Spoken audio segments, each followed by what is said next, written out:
आज हम लोग पढ़ेंगे फ्रिक्शन। फ्रिक्शन क्या होता है? सिंपल सा, जब दो बॉडी एक दूसरे के कांटेक्ट में आती हैं तो एक दूसरे के ऊपर क्या लगाता है? फोर्स लगाता है। एक ये बॉडी इसके बॉडी के ऊपर कांटेक्ट में आएगा तो फोर्स लगाएगा, ठीक है। और जो फोर्स इसके कांटेक्ट में आने का इसके मोशन को अपोज करे, मतलब इसके मोशन को क्या करने की कोशिश करे? कम करने की, मतलब इसके मोशन को रोकने की कोशिश करे। मतलब बॉडी मूव करना चाहता है, उसको मूव ना होने दे, मतलब मोशन को क्या करे? रोकने की कोशिश करे। तो उसी को हम लोग क्या बोलते हैं? फ्रिक्शन। तो इसमें हम लोग पूरा डिटेल में पढ़ेंगे फ्रिक्शन कहाँ लगता है, कैसे लगता है।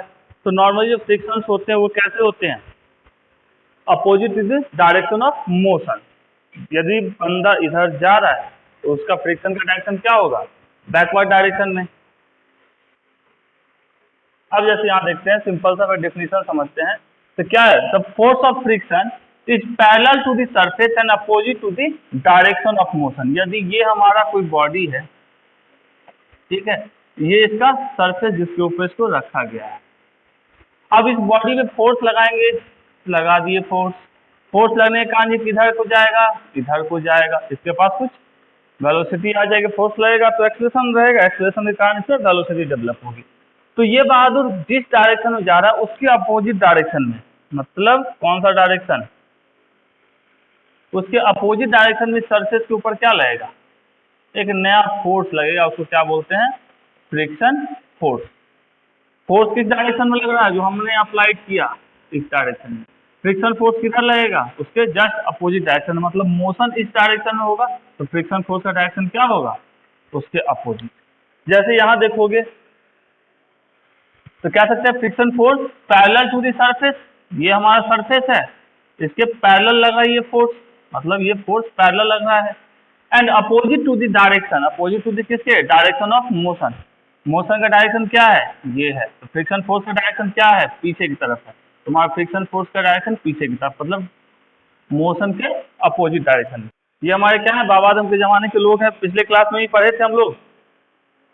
तो इनको क्या करना है? इस लकड़ी में आग लगाना है। तो बाबा आदम के जमाने में क्या होता था? माचिस नहीं होता था, लाइटर नहीं होता था। तो हम लोग कैसे? माचिस रहेगा तब तो आग लगाओगे। यदि तुमको बोल दिया जाए कि आग कैसे लगाएंगे, किसी लकड़ी को यदि जलाना या किसी पेपर में आग लगाना, कैसे लगाएंगे? तो उसके लगाने के लिए हमको क्या चाहिए? एक तो चिंगारी चाहिए। दो घर में यदि आग लगाना होता है तो एक चिंगारी डाल दो, अपने आप आग लग जाता है, ठीक है। तो वो चिंगारी कौन देता है? जो ही हम एक बॉडी को दूसरे बॉडी के साथ रगड़ते हैं, मतलब रब करते हैं, तो क्या होता है? जैसे अपने दोनों हाथों पे यदि रब करोगे तो क्या होगा?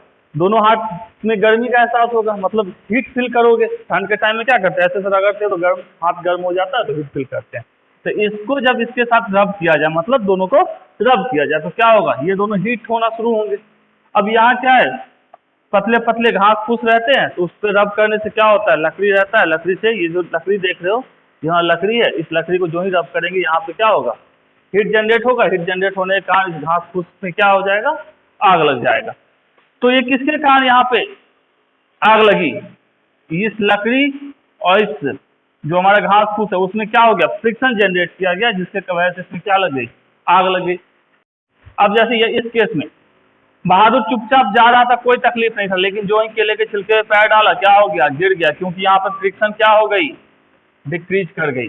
डिक्रीज करने से क्या होगा? इसको बैलेंस नहीं मिला, ये बहादुर ऐसे करके ऊ आ करते हुए गिर गया। तो कह सकते हैं फ्रिक्शन फोर्स क्या होता है? हमेशा अपोजिट टू दी, मतलब 99% केस में opposite to the motion. Friction force हमेशा उसको अपोज करता है, मोशन।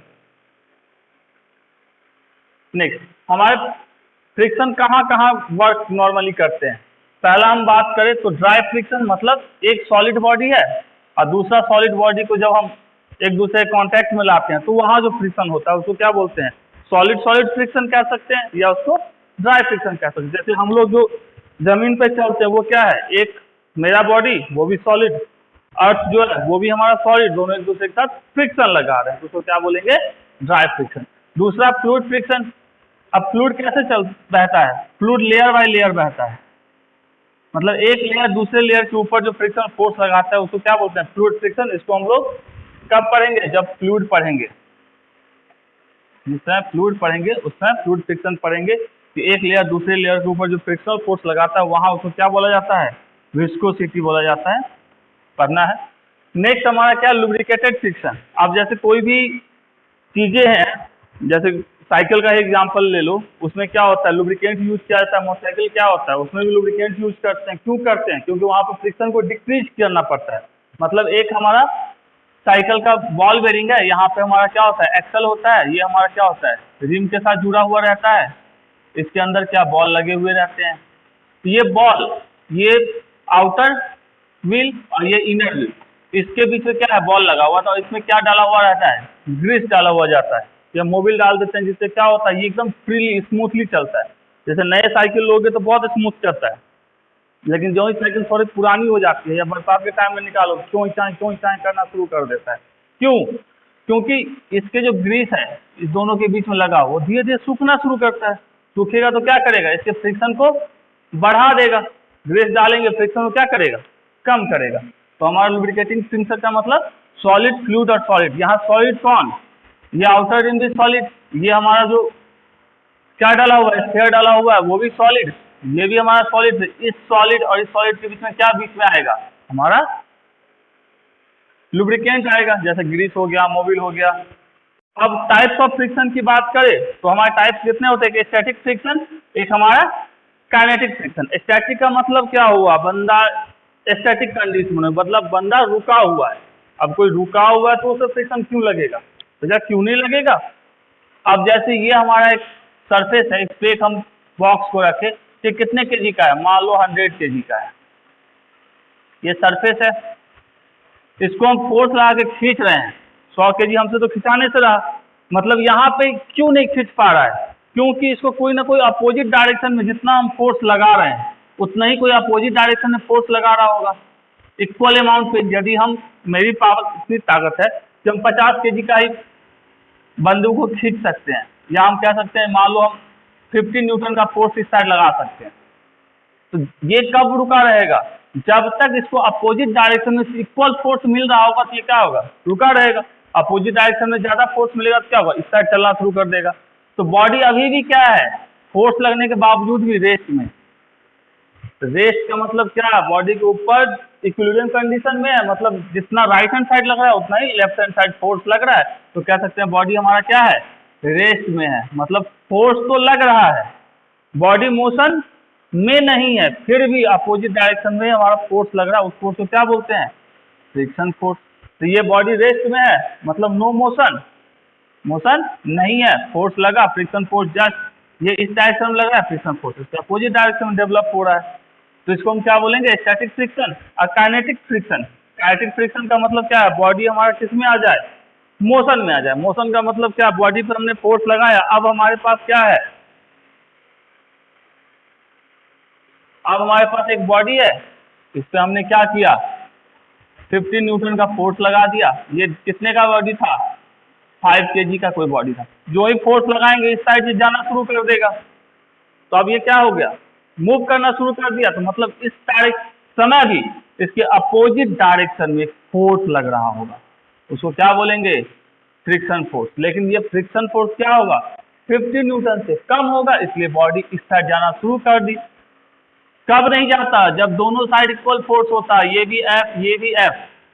लेकिन यदि ये F1 है, ये हमारा F2 और F1 is greater than F2, तो बॉडी किस साइड मूव करेगा, F1 के साइड मूव करेगा। FBD में हम लोग देखे हैं बढ़िया से, तो हम कह सकते हैं काइनेटिक फ्रिक्शन मतलब बॉडी मोशन में हो, रेस्ट में ना हो। अब इसके दो केसेस बनते हैं, एक हमारा स्लाइडिंग फ्रिक्शन और दूसरा हमारा रोलिंग फ्रिक्शन। स्लाइडिंग का मतलब एक बॉडी दूसरे के ऊपर स्लाइड कर रहा है, ये हाथ है हमारा, ये दूसरा हाथ, ये दोनों को एक दूसरे तरफ पर क्या कर सकते हैं, स्लाइड करवा सकते हैं, तो स्लाइडिंग फ्रिक्शन कहते हैं। अब रोलिंग की बात करते हैं, जैसे हमारा क्या होता है, बॉल बेरिंग होती है, बाइक में लगी होती है, कार में लगी होती है, साइकिल में लगी होती है, हर एक में लगा होता है। किसी में बॉल बेरिंग रहता है, किसी में रोलर बेरिंग रहता है। तो यदि हम रोलर को यूज करें, अब रोलर क्या है, एक पॉइंट कॉन्टैक्ट बनाता है सरफेस के साथ, तो यहाँ जितना कॉन्टैक्ट एरिया जितना छोटा रहेगा, ठीक है, तो उतना कम मटेरियल को यहाँ से टच करेगा वो। तो इस टाइप में हमारा क्या है, इस टाइम में हमारा क्या होगा, जिस फ्रिक्शन की बात करेंगे उसको हम क्या बोलेंगे, रोलर के केस में रोलिंग फ्रिक्शन। स्टैटिक फ्रिक्शन अब इसके बाद समझे हैं क्या होता है, it is the opposing opposing force between कहा, टू और मोर सॉलिड, दो से अधिक सॉलिड के बीच में, that are not moving relative to each other. अब ये हमारा बॉडी है, इस पे रखा हुआ है, इस पर हमने फोर्स लगाया, बहादुर इस साइड मूव नहीं किया, मतलब वेलोसिटी 0। तो इस समय जो अपोजिट डायरेक्शन में फोर्स लग रहा होगा उसी को हम क्या बोलेंगे, फ्रिक्शनल फोर्स कहेंगे। तो फ्रिक्शन फोर्स किसके ऊपर डिपेंड करता है, फ्रिक्शन फोर्स डिपेंड करता है, यदि इसका मास m है और नीचे की डायरेक्शन में ये क्या लगाएगा mg, इसका नॉर्मल क्या होगा, नॉर्मल या रिएक्शन फोर्स कह सकते हैं। रिएक्शन फोर्स क्या होगा, जितना नीचे उतना ही ऊपर, क्योंकि बॉडी, देखो ये हमारी बॉडी है, नीचे यदि हमारा mg लग रहा है और ऊपर यदि हमारा नॉर्मल फोर्स लग रहा है r या n, तो बॉडी को यदि दोनों को इक्वल होगा तो ही बॉडी यहाँ रुकी रहेगी। यदि mg नीचे रहेगा तो बॉडी नीचे चला जाएगा, यदि r की वैल्यू ज्यादा होगी बॉडी ऊपर चली जाएगी। बॉडी तो ऊपर नीचे जा नहीं रही है, बॉडी जाना किधर है, बॉडी को इस साइड, जो अभी वो भी नहीं जा रही है। तो इस केस में हमारा r किसके बराबर होगा, mg के। तो जितना ज्यादा रिएक्शन फोर्स होता है या नॉर्मल फोर्स होता है उस किसके प्रोपोर्शनल होता है। अब जैसे खुद सोच के देखो, यदि यहाँ पे यदि 100 kg का बहादुर रखा रहता और यहाँ पे हमारा रखा हुआ है 5 kg का, इसको खींचना एक आम इंसान से पॉसिबल नहीं है। तो 100 kg वाले बहादुर को फटाफट खींचते हुए यहाँ से दिल्ली लेके चला जाए, लेकिन 5 kg वाले को खींचना आसान है। क्यों, क्योंकि यहाँ पे mg नीचे लग रहा है और नॉर्मल ऊपर जो लगा है, नॉर्मल किसके बराबर है, mg के, और ये mg की वैल्यू इस वाले mg से क्या है, ग्रेटर है। मतलब ये n2 की बात करें या m2g की बात करें तो n2 की वैल्यू क्या है, ग्रेटर देन है n1 से। तो नॉर्मल जितना ज्यादा फ्रिक्शन फोर्स क्या होगा, उतना ज्यादा लगेगा। तो कह सकते हैं friction force is directly proportional to normal या नॉर्मल रिएक्शन फोर्स। अब प्रोपोर्शनल साइन हटाएंगे तो एक कोफिशिएंट लगा है जिसको क्या बोलता है, कोफिशिएंट ऑफ स्टैटिक फ्रिक्शन, क्योंकि स्टैटिक की बात करें, क्योंकि मोशन तो करवाना नहीं है हमको। अब यदि यहाँ से 10 न्यूटन से खींचते तो भी नहीं खिंचाता, 50 से खींचते तो भी नहीं खिंचाता, तो हम कह सकते हैं static friction force directly proportional to reaction. अब ये स्टैटिक के केस में हमेशा याद रखना है, बॉडी किसमें होती है, रेस्ट कंडीशन में होती है। यदि अप्लाइड फोर्स इस बॉडी पे कुछ नहीं है तो पीछे की तरफ भी जो हमारा फ्रिक्शन फोर्स है वो भी कुछ नहीं होगा, मतलब फोर्स हमारा क्या हो जाएगा, स्टैटिक फ्रिक्शन फोर्स भी 0। और ये सेल्फ एडजस्टिंग फोर्स है। सेल्फ एडजस्टिंग का मतलब क्या होता है, यदि हमारा ये बॉडी है, इस पे यदि हम 10 न्यूटन का फोर्स लगाएंगे और ये बॉडी की वेलोसिटी 0 है, तो पीछे के डायरेक्शन में फ्रिक्शन फोर्स कितना का लगेगा, 10 का, क्योंकि वेलोसिटी 0। यदि मान लो और हम फोर्स को बढ़ा दिए 15 न्यूटन का लगा डालें, फिर भी बॉडी की वेलोसिटी क्या है, 0, मतलब पीछे की तरफ भी हमारा कितना लग रहा होगा, 15 न्यूटन। और बढ़ा दिए, ये हमारी बॉडी है, इस पे हमने 50 न्यूटन का फोर्स लगाया, फिर भी बॉडी कहीं नहीं जा रही है, तो पीछे की डायरेक्शन कितना लग रहा होगा, 50 न्यूटन का फोर्स। तो कह सकते हैं कि ये क्या है, अपने आप खुद को बदल रही है वैल्यू को, यहाँ 10 रखा, यहाँ अपने आप 15 किया, यहाँ खुद ब खुद 50 कर लिया, तो ये क्या कह सकते हैं, सेल्फ एडजस्टिंग फोर्स है। आया समझ में। अभी जस्ट हम लोग क्या देखे, जो हमारा फ्रिक्शन फोर्स होता था वो किसके बराबर होता है, mu static into reaction force के। यहाँ से यदि हम म्यू एस मतलब कोफिशिएंट ऑफ स्टैटिक फ्रिक्शन लिखना चाहे तो क्या लिखेंगे, frictional force divided by R लिख सकते हैं। तो वही चीज को यहाँ लिखा गया, coefficient of static friction equals to frictional force divided by R. तो क्या सकते हैं, it is the ratio of force of limiting friction divided by normal reaction. अब मैक्सिमम वैल्यू कितनी होगी, हमारा म्यू एस इंटू एन के बराबर मैक्सिमम वैल्यू होगा। और सबसे कम कितनी हो सकती है, मान लो ये बॉडी हमारा, इस पे कोई फोर्स ही नहीं लगा रहे हैं हम, तो फ्रिक्शन फोर्स भी क्या होगा, वो भी 0 होगा। तो मिनिमम वैल्यू हो जाएगी 0, मैक्सिमम वैल्यू कितनी, ये हमारा mg, और ऊपर की तरफ नॉर्मल बोलो या रिएक्शन फोर्स बोलो, तो हमारा रिएक्शन फोर्स के बराबर मैक्सिमम हो जाएगा। यहाँ इसको यदि नॉर्मल लिखना चाहे नॉर्मल लिखो, या इसी को लिखना चाहे तो हम R से भी लिख सकते हैं, N से भी लिख सकते हैं। अब हम कह सकते हैं इसका यूनिट एंड डायमेंशन क्या होगा, फ्रिक्शनल फोर्स का। स्वाभाविक है फोर्स है तो इसका यूनिट क्या हो जाएगा, न्यूटन। क्या हो जाएगा इसका यूनिट, न्यूटन, या इसको लिखते तो क्या लिखते, केजी मीटर पर सेकेंड स्क्वायर। इसका डायमेंशन लिखना चाहो तो क्या लिखते, केजी का m, लेंथ मतलब मीटर मतलब l, और सेकेंड का टाइम t-2 ml t-2। यदि इस पे 1 डालना चाहो तो डाल दो, नहीं डालना चाहो तो मत डालो। तो म्यू एस की वैल्यू कहाँ से कहाँ वैलिड होती है, 0 से 1 तक। अब 1 से ज़्यादा नहीं हो सकता है, मतलब ये है कि ये बॉडी हमारा इतना है, यहाँ पे हम कितना भी फोर्स लगा दें, ठीक है, तो इस साइड इससे ज़्यादा फोर्स डेवलप नहीं कर सकता है। तो वैल्यू कहाँ से होगी, 0 भी हो सकती है, 1 भी हो सकती है, इन दोनों के बीच में भी हो सकती है। म्यू एस किसके ऊपर डिपेंड करता है, ये डिपेंड करता है मटेरियल और nature of surface in contact. अब इसको समझते हैं। कहीं कहीं लिखा रहता है कि frictional force depend upon the area of contact, ऐसा कुछ नहीं है। एरिया ऑफ कॉन्टैक्ट से बिल्कुल डिपेंड नहीं करता है। ये किसके ऊपर डिपेंड करता है, मटेरियल या नेचर सरफेस का कैसा है उसके ऊपर। मान लो जैसे ये हमारे पास एक स्केल है, एक सरफेस है, इस पे हमने क्या किया, इसको रखा। अब जो ही तुम टिल्ट कर रहे तो क्या कर रहे, ये सरकना शुरू कर दिया इतने पे। यदि यही बहादुर किसका होता, लकड़ी का होता, तो क्या इतने ही से एंगल पे ये सरकता, नहीं सरकता, उसको और ज्यादा इसको टिल्ट करना पड़ता। वही ये कांच का रहता, सेम मटेरियल, सेम को मुझ पे रखते, कांच को रखते, हल्का सा टिल्ट करते सरसरा कर निकल जाता है। कांच को देखते कितना स्मूथली हाथ स्लिप करता है, लकड़ी पे नहीं करता है। तो हमारे किसके ऊपर डिपेंड किया, ये सरफेस के ऊपर। यदि कांच रहता तो और तेजी से स्लिप करता कोई भी चीज, लकड़ी रहता तो और लेट से, ये स्टील है, स्मूथ है तो तेजी से निकलेगा। तो एरिया तो तीनों केस में किसका था, तीनों केस में इसका एरिया सेम, चाहे वो लकड़ी के ऊपर रखो, ग्लास के ऊपर रखो, चाहे स्टील के ऊपर रखो, इसका एरिया तो सेम। एरिया ऑफ कॉन्टैक्ट क्या होगा, तीनों केस में सेम, क्योंकि तीनों केस में इसी को लोड कराना है हमको। तो अब कितना भी कोशिश कर लो, ठीक है, स्टील में थोड़ा लेट से सरका और हमारा कांच रहता तो फटाक से सरकता, और लकड़ी ज्यादा थोड़ा और इसको टिल्ट करना पड़ता, मतलब लकड़ी के केस फ्रिक्शन फोर्स ज्यादा मिल रहा है और हमारा कांच के केस में फ्रिक्शन फोर्स कम मिल रहा है। जो सरका का मतलब क्या, अपोजिट डायरेक्शन जो फोर्स लग रहा था वो कम है, तब ना ये साइड का फोर्स ज्यादा हुआ तो ये खींच लिया इस साइड। इसको डिपेंड किसके ऊपर किया, nature of surface. Nature of surface मतलब लकड़ी हो सकता है, लकड़ी पे अलग फ्रिक्शन फोर्स काम करेगा, कांच पे अलग काम करेगा। अब म्यू एस मतलब कोएफिशिएंट ऑफ स्टैटिक फ्रिक्शन नहीं डिपेंड करता है किसके ऊपर, area of contact. Area of contact के ऊपर डिपेंड नहीं करता है। अभी जस्ट समझा है कि यदि सेम मटेरियल को हम अलग अलग सरफेस पे लेके जाएंगे तो तीनों केस में फ्रिक्शनल फोर्स क्या होगा, अलग अलग। क्यों, जैसे मान लो यदि हम किसको लिए, यदि पहले केस में मान लिया ये हमने लिया किसको, ग्लास को, तो एंगल आया मान लिया हमने 10 डिग्री का, सेम बॉडी को रखे सरकना शुरू कर दिया। दूसरे केस में हम ले लिए किसको, वुड को ले लिए, मतलब लकड़ी का एक तख्ता ले लिए, उसके ऊपर सेम मटेरियल को डाले, तो एंगल कितना आया, 30 डिग्री का।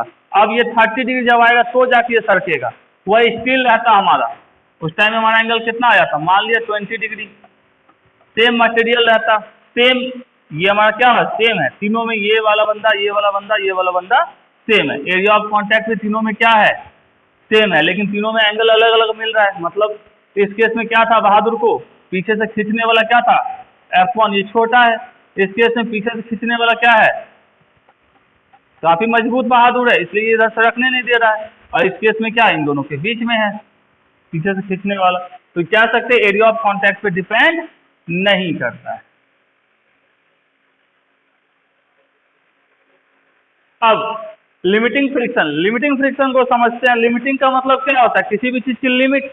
हमारी आपकी क्या लिमिट है, एक दिन में कितना खा सकते हैं भाई, 5 रसगुल्ला कोई खाने की कैपेसिटी होती है, किसी को 10 रसगुल्ला खाने की कैपेसिटी होती है, किसी को 100 रसगुल्ला खाने की कैपेसिटी है, खाते हैं। तो हम कह सकते हैं लिमिटिंग का मतलब होता है स्टैटिक फ्रिक्शन की मैक्सिमम वैल्यू, मतलब स्टैटिक फ्रिक्शन की मैक्सिमम वैल्यू जहां तक बहादुर स्टैटिक रहे और उसकी जस्ट बाद क्या हो जाए, वो काइनेटिक फ्रिक्शन में कन्वर्ट हो जाए। मतलब बहादुर, हमने ये हमारा बहादुर है, इस पे हमने 5 न्यूटन का फोर्स लगाया, बहादुर की वेलोसिटी 0। अब 5 के जगह पे हम कितना लगा दिए, मान लो 15 न्यूटन लगा दिए, फिर भी वेलोसिटी 0। अब 20 लगा दिए, फिर भी हमारे क्या है, बहादुर 0, लेकिन जो ही 21 पे गए न्यूटन लगाए बॉडी में, अब वेलोसिटी 0 नहीं रही, मतलब बॉडी के अंदर मोशन आ गया। तो हमारा 20 क्या हो गया, जब तक बॉडी नहीं सरका था उस समय तक, ये इसकी लिमिटिंग हो गई, मतलब बाउंड्री हो गया 20 से आगे जाएगा तो बहादुर क्या होगा, सरक जाएगा। तो कह सकते हैं maximum value of static friction upon which body does not move.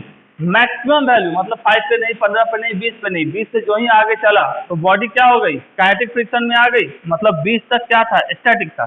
तो कह सकते हैं ये मैक्सिमम वैल्यू जहां पे बॉडी किस में हो, रेस्ट कंडीशन में हो, मतलब डज नॉट मूव, इस क्या कह सकते हैं, इसको लिमिटिंग फ्रिक्शन कह सकते हैं। तो जैसे हमारा अभी जस्ट देखे थे स्टैटिक फ्रिक्शन के केस में भी क्या था, डायरेक्टली प्रोपोर्शनल टू नॉर्मल या रिएक्शन। तो यहाँ भी लिमिटिंग फ्रिक्शन में भी क्या होगा, प्रोपोर्शनल साइन हटाएंगे तो हम लोग लिख सकते हैं कितना, FL, मतलब limiting frictional force is equal to coefficient of mu L, का मतलब क्या, कोएफिशिएंट ऑफ लिमिटिंग फ्रिक्शन। अब ये बहादुर की क्या है, इस बहादुर की इतनी तो नहीं है कि इस बहादुर को क्या करे, धक्का दे दे, इसके लिमिटिंग तक भी पहुंचने के चांसेस क्या है, काफी कम है। कितना भी कोशिश कर ले, लिमिटिंग इतनी बड़ी कार है, खिसकाना आसान थोड़ी ना है।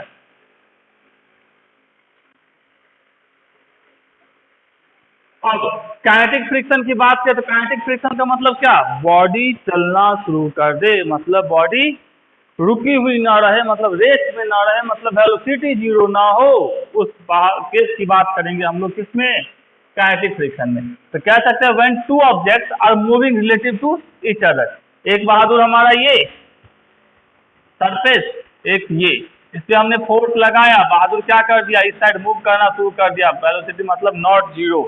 तो इस केस में जो फ्रिक्शन फोर्स बैकवर्ड डायरेक्शन में काम कर रहा होगा उसी को हम लोग क्या बोलेंगे, काइनेटिक फ्रिक्शन। हर एक केस में फ्रिक्शन फोर्स बैकवर्ड डायरेक्शन में ही काम करेगा, मोशन के अपोजिट डायरेक्शन में, लेकिन इससे पहले जो पढ़े हैं उसमें वेलोसिटी 0 हुआ करती थी, लेकिन इस केस में वेलोसिटी 0 नहीं होगी। तो यहाँ पे जो फ्रिक्शन फोर्स काम करेगा उसको क्या बोलेंगे, काइनेटिक फ्रिक्शन। काइनेटिक फ्रिक्शन भी किसके प्रोपोर्शनल होगा, रिएक्शन फोर्स के, मतलब इसका डाउनवर्ड डायरेक्शन में क्या लग रहा है, इस ब्लॉक का mg, ऊपर की तरफ क्या लगाएगा सरफेस, नॉर्मल, तो ये नॉर्मल बोलो या रिएक्शन फोर्स बोलो r, तो ये डायरेक्टली प्रोपोर्शनल किसके होगा, n के या r के, किसी का भी बोल सकते हैं। आप प्रोपोर्शनल साइन हटाएंगे तो म्यू के लिख सकते हैं इसको, म्यू के क्या होगा, कोएफिशिएंट ऑफ काइनेटिक फ्रिक्शन।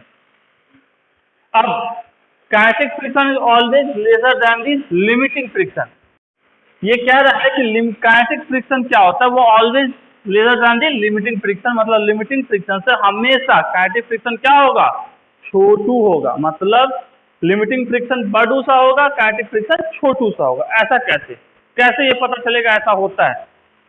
अब देखो कभी गौर करना प्रैक्टिकली, जब कोई गाड़ी ठंड के टाइम में बंद पड़ी जाती है, इंजन मतलब उसका बैटरी डेड हो चुका होता है, वो स्टार्ट नहीं हो रहा होता है, तो क्या करते हैं, उसको धक्का देने के लिए हम लोग 4 लोग को बुला के लाते हैं, भैया आ जाओ आ जाओ आ जाओ आ जाओ आ जाओ। 4 लोग मिलकर उसे धक्का देना शुरू करते हैं तो बॉडी क्या होती है, मूव करना धीरे धीरे शुरू करती है। लेकिन मान लो उसी 4 लोगों में से 3 लोग छोड़ भी दे, जब बॉडी मोशन में आ जाए, मतलब जब गाड़ी गुड़कने लगे, मतलब आगे की तरफ जाने लगे, मतलब वेलोसिटी 0 ना रहे उसकी, तो 3 बंदा छोड़ भी देगा तो भी एक बंदा उसको धकेलते हुए लेके जा सकता है। ऐसा होता है प्रैक्टिकली। तो वैसा क्यों होता है, क्योंकि जो ही मोशन में बहादुर आ गया तो उसकी क्या है, फ्रिक्शन की वैल्यू कम हो गई, क्योंकि काइनेटिक फ्रिक्शन की वैल्यू कम है, लिमिटिंग से तो ज्यादा, मतलब लिमिटिंग से कम, इसलिए तो वो काइनेटिक में हमको फ्रिक्शन फोर्स कम दे रहा है। मतलब एक बार हमारी बॉडी मोशन में आ गई तो इसको फ्रिक्शन फोर्स स्पेसिफिक डायरेक्शन में क्या होगा, कम हो जाएगा। अब एक बहादुर भी उसको धक्का देके क्या कर सकता है, लेके जा सकता है 1 किलोमीटर तक। तो कह सकते हैं काइनेटिक फ्रिक्शन हमेशा क्या होता है, लिमिटिंग फ्रिक्शन से छोटा। अभी जस्ट देखिए काइनेटिक फ्रिक्शन का क्या होगा, म्यू के आर, और लिमिटिंग फ्रिक्शन का म्यू एल आर। तो कह सकते हैं कोएफिशिएंट ऑफ काइनेटिक फ्रिक्शन, ये क्या है, coefficient of kinetic friction is always lesser, किससे, coefficient of limiting friction. Graph between applied force and force of friction. अब हमने फोर्स अप्लाइड किया, उसके कारण क्या होता है, यदि किसी बॉडी के ऊपर फोर्स लगाओगे तो अपोजिट डायरेक्शन है, मोशन के अपोजिट डायरेक्शन में जिधर मोशन करना है उसके अपोजिट डायरेक्शन जो फोर्स लगने वाला है वो क्या होता है, फ्रिक्शन फोर्स होता है। यदि हम एक साइड, ये हमारा क्या है, वाई एक्सिस है, और दूसरा हमारा क्या है, ये हमारा एक्स एक्सिस है।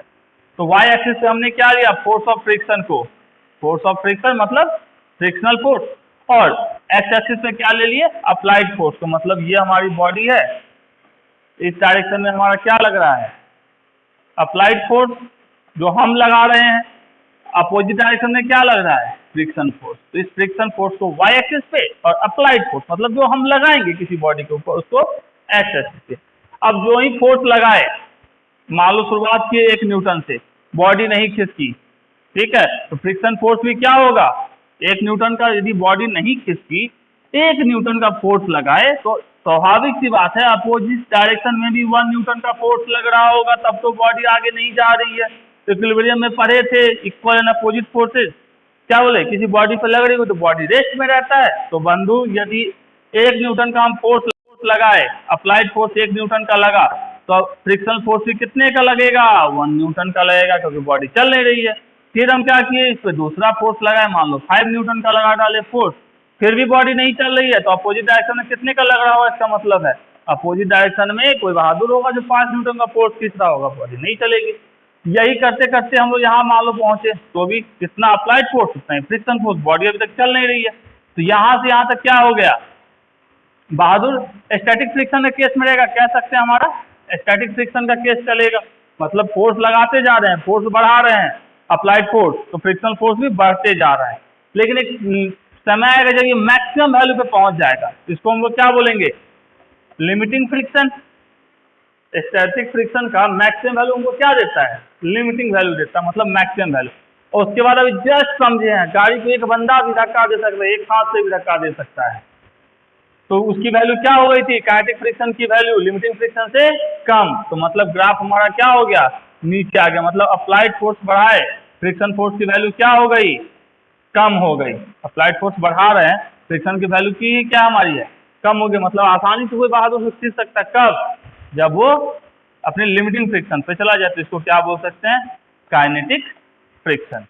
तो कह सकते हैं ओ से ए हमारा क्या है, static friction force increases linearly, एक स्ट्रेट लाइन दिख रहा है तो मतलब increases linearly. At point A पे हमारा क्या पहुंचेगा, इस पॉइंट पे हमारा क्या पहुंचा, एफएल। एफएल क्या होता है, स्टैटिक फ्रिक्शन, स्टैटिक फ्रिक्शन की वैल्यू क्या होती है, मैक्सिमम होती है। अब बी टू सी को क्या कह सकते हैं, ये हमारा काइनेटिक फ्रिक्शन की बात कर रहा है, तो कह सकते हैं काइनेटिक फ्रिक्शन, इसको एफ के कहेंगे। टाइप ऑफ काइनेटिक फ्रिक्शन की बात करें तो अभी जस्ट देखे थे 2 टाइप के काइनेटिक फ्रिक्शन थे, क्या था, एक था स्लाइडिंग, मतलब एक बॉडी दूसरे के ऊपर स्लाइड कर रहा है, जैसे ये बहादुर क्या कर रहा है, जमीन पे स्लाइड कर रहा है, गिरा हुआ कहीं, स्लाइड करते करते क्या हो गया, बोर्ड से बाहर आ रहा है, इसको स्लाइडिंग फ्रिक्शन कहते हैं। दूसरा रोलिंग फ्रिक्शन, देखो ये भी क्या है, स्लाइडिंग का ही काम कर रहा है, ये बंदा इसको पुश कर रहा है, नीचे कहीं रोलर नहीं लगा हुआ, तो ये क्या है, स्लाइडिंग की ही बात हो रही है। स्लाइडिंग का मतलब एक बॉडी दूसरे बॉडी के कॉन्टेक्ट में कम्प्लीटली है। रोलिंग का मतलब क्या है, दोनों के बीच में क्या कर दिए, रोलर लगा डाले, मतलब ये हमारा 2 रोलर है, इसको हमने लगा दिया, एक बॉडी को नीचे रखे, एक बॉडी को ऊपर रखे, अब इसको हम मूव करवा रहे हैं। कितना आसान होता है रोलिंग फ्रिक्शन में काम करना, किसी चीज को एक जगह से दूसरे जगह लेके जाना होता है, ठीक है, तो क्या करते हैं, उसके नीचे 2-4 गो लकड़ी का गोल गोल डाल देते हैं बांस, और धक्का देना शुरू करते हैं, बड़का से बड़का भारी चीजों को रखना शुरू कर देता है। तो कह सकते हैं हम लोग रोलिंग फ्रिक्शन मतलब रोलर का यूज किएंगे, और स्टैटिक फ्रिक्शन स्लाइडिंग फ्रिक्शन मतलब सिंपल सा बॉडी को क्या कर रहे हैं, स्लाइड करिए, बॉडी क्या हो रही है, स्लाइड हो रही है, जमीन पे किसी तरह पे लोड पोट हो रहा है।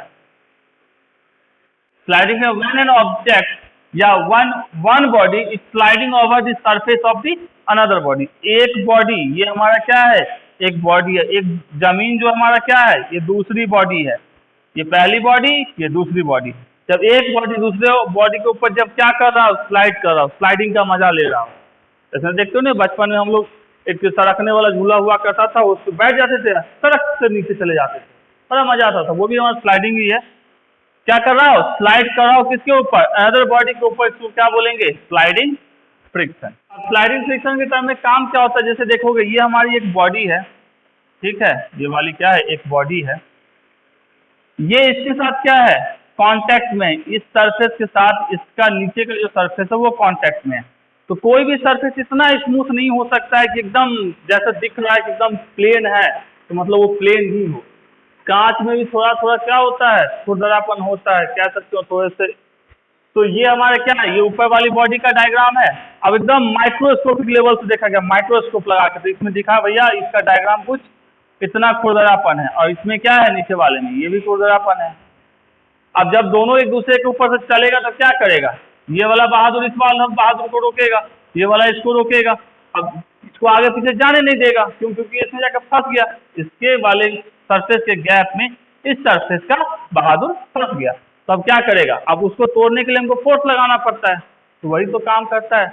अब यदि मान लो ये क्या होता, ये मान लो सरफेस हमारा क्या होता, ग्लास होता, ओके, और ये हमारा प्लास्टिक होता, तो ये जो सरफेस है ये और स्मूथ होता, मतलब कुछ एकदम ऐसा। लेकिन वही ये क्या हो जाए, वुड हो जाए, लकड़ी हो जाए, ये प्लास्टिक रहता है। वुड में क्या होता है, खुरदरापन कुछ ज्यादा ही रहता है, माइक्रोस्कोपिक में देखोगे। अब प्लास्टिक का थोड़ा कम होगा, तो यहाँ पे क्या होगा, फ्रिक्शन फोर्स ज्यादा, और यहाँ पे फ्रिक्शन फोर्स कम होगा। रोलिंग फ्रिक्शन की बात करते हैं, तो रोलिंग फ्रिक्शन क्या होता है, देखोगे यहाँ पे क्या है, एक बॉडी है, उसके नीचे क्या डाल दिया गया है, रोलर डाल दिया गया है।